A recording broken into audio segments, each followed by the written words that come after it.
আজকে বলবো লালকুঠির অতৃপ্ত আত্মা। শহরের এক প্রান্তে অবস্থিত ছিল এক প্রাচীন প্রাসাদ, যার নাম ছিল লালকুঠির।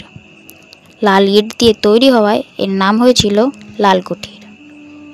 একসময় এখানে বাস করতেন জমিদার হরিনাথ রায়। লোকেরা বলতেন তিনি ছিলেন নিষ্ঠুর, একরোখা।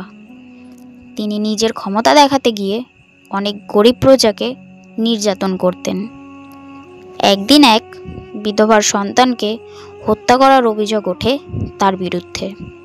সেদিন থেকেই লালকুঠিরের ঘটতে শুরু করলো অদ্ভুত সব ঘটনা। রাত হলেই শুনতে পাওয়া যেত কান্নার আওয়াজ।